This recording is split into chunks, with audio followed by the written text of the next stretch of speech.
Hi guys, welcome back to another session. मैं आभा भनोट लेकर आई हूँ आपके लिए करंट अफेयर्स का एपिसोड नंबर 752। आज की तारीख है 19 अगस्त 2020। हमारे दो चैनल्स हैं, पिनाकल और फ्रंटियर आईएएस, और अगर अभी तक आपने इन चैनल्स को सब्सक्राइब नहीं किया है तो सब्सक्राइब करना बिल्कुल ना भूलिएगा। साथ ही साथ इस बेल आइकन को जरूर दबाना है ताकि हमारी आने वाली हर वीडियो की नोटिफिकेशन आपको मिल सके। हमारी दो वेबसाइट्स है sscglpinacle.com और baljeetdhaka.com, इन दोनों को विजिट करना बिल्कुल ना भूलिएगा। ये सेशन हर रोज सुबह 4 बजे अवेलेबल हो जाता है और वीडियो की एंड में आपसे क्विज के क्वेश्चन पूछे जाते हैं जिनका आंसर आपको कमेंट सेक्शन में जरूर करना है। स्टार्ट करेंगे प्रीवियस क्विज के साथ। आपका पहला क्वेश्चन था, किस भारतीय क्रिकेटर ने अंतरराष्ट्रीय क्रिकेट से संन्यास की घोषणा की है? तो इसका सही जवाब था MS धोनी और सुरेश रैना। और आपका दूसरा क्वेश्चन था, स्पेनिश ग्रां प्री 2020 किसने जीती है? तो इसका सही जवाब था लुइस हैमिल्टन। स्टार्ट करेंगे आज के सेशन के पहले क्वेश्चन के साथ। हाल ही में किस दिग्गज भारतीय शास्त्रीय गायक का निधन हो गया? तो इसका सही जवाब है ऑप्शन नंबर सी, पंडित जसराज। महान भारतीय शास्त्रीय गायक पंडित जसराज का हाल ही में निधन हो गया। वह 90 वर्ष के थे। पंडित जसराज मेवाती घराने से संबंधित थे। पंडित जसराज का संगीत करियर 8 दशकों तक चला। उन्हें 1975 में पद्मश्री, 1990 में पद्म भूषण और 2000 में पद्म विभूषण से सम्मानित किया गया था। उन्हें 1987 में संगीत नाटक अकादमी पुरस्कार दिया गया था। यहाँ पुणे फोटोग्राफ में देख सकते हैं। पंडित जसराज ने ऑस्कर विजेता फिल्म लाइफ ऑफ पाई को भी स्वर दिया है। अगला प्रश्न है, भारतीय रेलवे किस राज्य में दुनिया का सबसे ऊंचा घाट पुल का निर्माण कर रहा है? तो इसका सही जवाब है ऑप्शन नंबर डी, मणिपुर। भारतीय रेलवे की ओर से दुनिया के सबसे ऊंचे घाट पुल पर काम चल रहा है। यह पुल पूर्वोत्तर रेलवे की ओर से मणिपुर में तैयार किया जा रहा है, जो 111 किलोमीटर लंबे जिरीबाम इम्फाल रेलवे प्रोजेक्ट का हिस्सा है। यह पुल 141 मीटर ऊंचाई पर बन रहा है, जो 34 मंजिला इमारत की ऊंचाई के बराबर है। यह यूरोप के मोंटेनेग्रो में बने 139 मीटर ऊंचे पुल का रिकॉर्ड तोड़ देगा। 703 मीटर लंबे इस पुल का निर्माण इम्फाल से 65 किलोमीटर दूर नोनी जिले के मरांगचिंग गांव में किया जा रहा है। इस पुल पर रेलवे की ओर से कुल 280 करोड़ रुपए की लागत आने का अनुमान है। रेलवे ने इसे पूरा करने के लिए 2022 तक का टारगेट तय किया है। यहाँ पर एक क्विक रिवीजन की बात करें तो 13 अगस्त को किस राज्य में देशभक्त दिवस मनाया जाता है? तो इसका सही जवाब है मणिपुर। बात करें मणिपुर की तो इसकी फेमस फेस्टिवल्स में आता है Shirui lily festival, Sangai festival. National parks में आता है Keibul Lamjao national park, Shirui national park. Manipur की कैपिटल है इम्फाल। गवर्नर है नजमा हेपतुल्ला और सीएम है एन बीरेन सिंह। अगला प्रश्न है, WHO के मुख्य वैज्ञानिक सौम्या स्वामीनाथन को किस राज्य के मुख्यमंत्री के विशेष पुरस्कार से सम्मानित किया गया है? तो इसका सही जवाब है ऑप्शन नंबर डी, तमिलनाडु। विश्व स्वास्थ्य संगठन WHO की मुख्य वैज्ञानिक सौम्या स्वामीनाथन को तमिलनाडु के मुख्यमंत्री के विशेष पुरस्कार से नवाजा गया। उन्हें यह पुरस्कार राज्य में कोविड-19 महामारी से लड़ने संबंधी परामर्श देने में उनकी भूमिका के लिए दिया गया है। स्वामीनाथन ने यहाँ फोर्ट सेंट जॉर्ज में 74वें स्वतंत्रता दिवस के अवसर पर मुख्यमंत्री के पलानीस्वामी से यह पुरस्कार प्राप्त किया। WHO की प्रतिनिधि महामारी के खिलाफ लड़ाई में प्रयासों को मजबूत करने के लिए राज्य के स्वास्थ्य विभाग को परामर्श देती रही हैं। यहाँ आप उन्हें फोटोग्राफ में देख सकते हैं। और एक क्विक रिवीजन की बात करें तो वित्तीय वर्ष 2020-21 की पहली तिमाही में कौन सा राज्य शीर्ष निवेश गंतव्य टॉप इन्वेस्टमेंट डेस्टिनेशन बना है? तो इसका सही जवाब है तमिलनाडु। बात करें तमिलनाडु की तो इसकी वर्ल्ड हेरिटेज साइट्स में आता है monument at Mahabalipuram, Chola temples, Nilgiri mountain railway line. National parks में आता है Indira Gandhi national park, Mudumalai national park और gulf Mannar marine national park.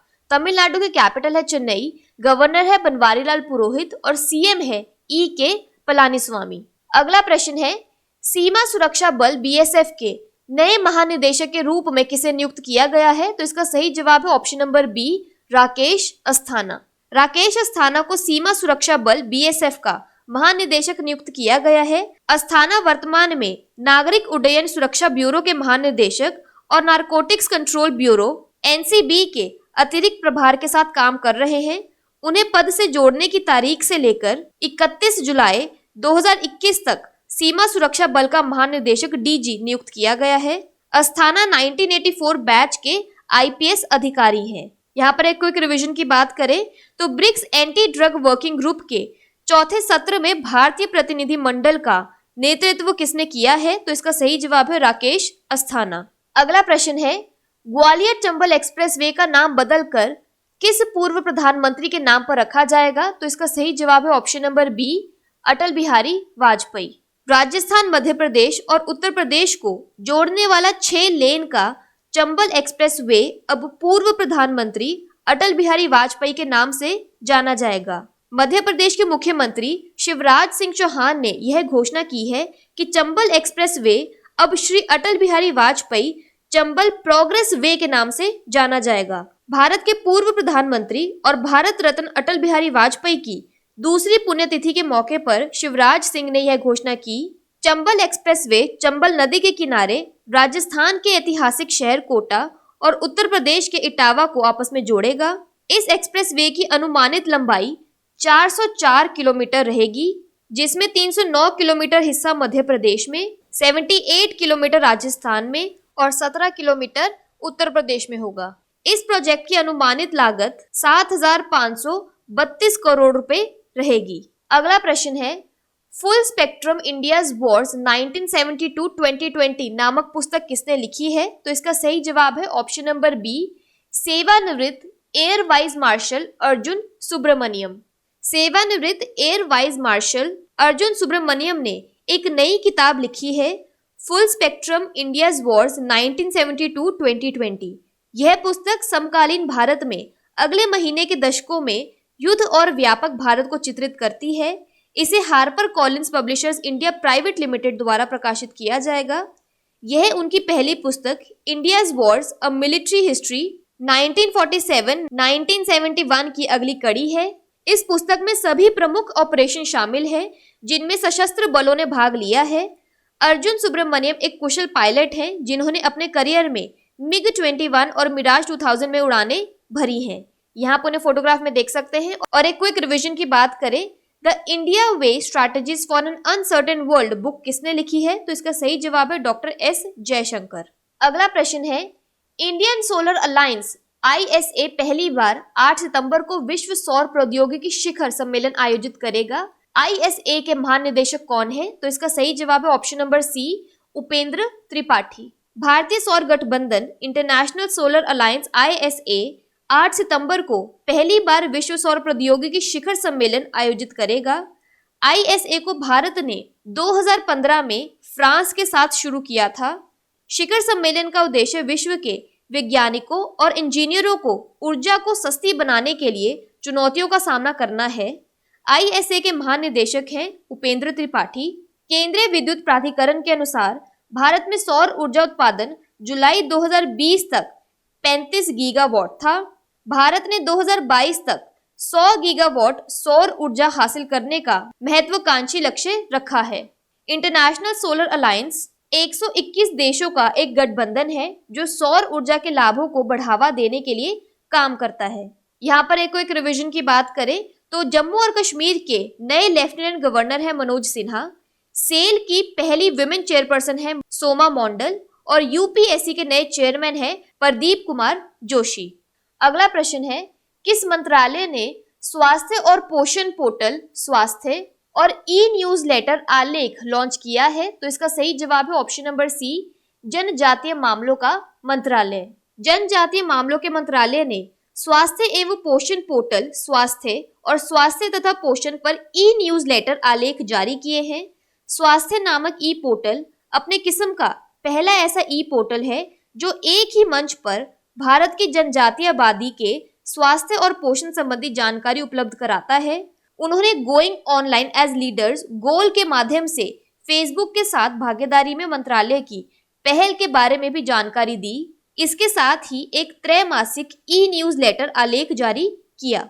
Covid के दौरान अनुसूचित जनजाति के लोगों को स्वास्थ्य सेवाएं उपलब्ध कराने में विशेष रूप से समुदाय की बेहतरी के लिए अथक प्रयास कर रहे हैं। अगला प्रश्न है, वूली फ्लाइंग स्क्वेरल जिसे विलुप्त माना जाता था को हाल ही में किस राज्य में देखा गया है? तो इसका सही जवाब है ऑप्शन नंबर डी, उत्तराखंड। करीब 70 साल पहले विलुप्त मान ली गई गिलहरी की एक विशेष प्रजाति उत्तराखंड के गंगोत्री नेशनल पार्क में देखी गई। वूली स्क्वेरल प्रजाति की इस गिलहरी की खासियत है कि यह उड़ भी सकती है। फॉरेस्ट रिसर्च इंस्टीट्यूट ने इस बात की जानकारी देते हुए बताया, अंतर्राष्ट्रीय प्रकृति संरक्षण संघ IUCN की रेड लिस्ट में शामिल इस गिलहरी को 70 साल पहले विलुप्त प्राय मान लिया गया था। एक सर्वेक्षण के अनुसार राज्य के 18 वन डिवीजन में से 13 में इस गिलहरी की मौजूदगी पाई गई है। देहरादून में wild life institute of India के वैज्ञानिकों ने भागीरथ घाटी में भी इस गिलहरी की मौजूदगी की पुष्टि की है। यहाँ पर एक क्विक रिवीजन की बात करें तो भारत का पहला हिम तेंदुआ संरक्षण केंद्र किस राज्य में खोला जाएगा, तो इसका सही जवाब है उत्तराखंड। बात करें उत्तराखंड की तो इसके डैम्स और रिवर्स में आता है लखवर डैम यमुना, तेहरी डैम भागीरथी और Ramganga dam Ramganga. National parks में आता है Nanda Devi national park, Jim Corbett national park, Gangotri national park और गोविंद नेशनल पार्क। उत्तराखंड की कैपिटल है देहरादून और गरसेन, गवर्नर है बेबी रानी मौर्य और चीफ मिनिस्टर है त्रिवेंद्र सिंह रावत। अगला प्रश्न है, किस देश ने एक नए कोरोना वायरस स्ट्रेन का पता लगाया है जो पहले से 10 गुना अधिक संक्रामक है, तो इसका सही जवाब है option number D, Malaysia. Malaysia में मिले कोरोना वायरस के एक नए स्ट्रेन ने वैज्ञानिकों की चिंता बढ़ा दी है। यह कोविड स्ट्रेस से 10 गुना ज्यादा संक्रामक बताया जा रहा है। मलेशिया में एक क्लस्टर में सामने आए 45 में से कम 3 मामलों में यह स्ट्रेन D614G पाया गया है। दुनिया के कुछ हिस्सों में इस स्ट्रेन को पहले भी देखा गया था। यूरोप और अमेरिका में यह वेरिएंट भारी मात्रा में मिला था। D614G स्ट्रेन उस प्रोटीन में मिलता है जो वायरस के स्पाइक को बनाता है। यही स्पाइक हमारी कोशिकाओं में सेंध लगाता है। म्यूटेशन के खिलाफ टीकों पर मौजूदा अध्ययन अधूरा या अप्रभावी हो सकता है। म्यूटेशन विश्व स्वास्थ्य संगठन के साथ यूरोप और अमेरिका में प्रमुख संस्करण बन गया है। बात करें मलेशिया की तो इसकी कैपिटल है कुआलालंपुर और करेंसी है मलेशियन रिंगेट। बात कर लेते हैं आज के सेशन के क्विक समरी की। हाल ही में किस म्यूजिक लेजेंड का निधन हो गया है? पंडित जसराज का। Indian railways world tallest pier bridge कहां पर बना रहा है? मणिपुर में। Chief scientist of WHO Soumya Swaminathan को किस राज्य के चीफ मिनिस्टर स्पेशल अवार्ड से नवाजा जा रहा है? तमिलनाडु से। BSF के नए DG कौन बने हैं? राकेश अस्थाना। ग्वालियर चंबल एक्सप्रेस वे का नाम किसके नाम से रीनेम कर दिया गया है? अटल बिहारी वाजपेयी के नाम से। Full spectrum India's wars 1972-2020 book किसने लिखी है? Retired air vice marshal Arjun Subramaniam ने। ISA के DG कौन है? उपेंद्र त्रिपाठी। हेल्थ पोर्टल स्वास्थ्य और न्यूज़लेटर आलेख किसने लॉन्च की है? मिनिस्ट्री ऑफ ट्राइबल अफेयर्स ने। वूली फ्लाइंग स्क्वेरल कहां पाई गई है? उत्तराखंड में। कोरोना वायरस के नए स्ट्रेन को किसने डिटेक्ट किया है? मलेशिया ने। बात कर लेते हैं आज के सेशन के क्विज फॉर द डे की। आपका पहला क्वेश्चन है, हाल ही में किस दिग्गज भारतीय शास्त्रीय गायक का निधन हो गया है? और आपका दूसरा क्वेश्चन है, सीमा सुरक्षा बल BSF के महानिदेशक के रूप में किसे नियुक्त किया गया है? और अगर अभी तक आपने हमारे चैनल को सब्सक्राइब नहीं किया है तो सब्सक्राइब करना बिल्कुल ना भूलिएगा। साथ ही साथ इस बेल आइकन को जरूर दबाना है ताकि हमारी आने वाली हर वीडियो की नोटिफिकेशन आपको मिल सके। हमारी दोनों वेबसाइट्स SSC CGL Pinnacle.com और baljeetdhaka.com को विजिट करना बिल्कुल ना भूलिएगा। Thank you so much.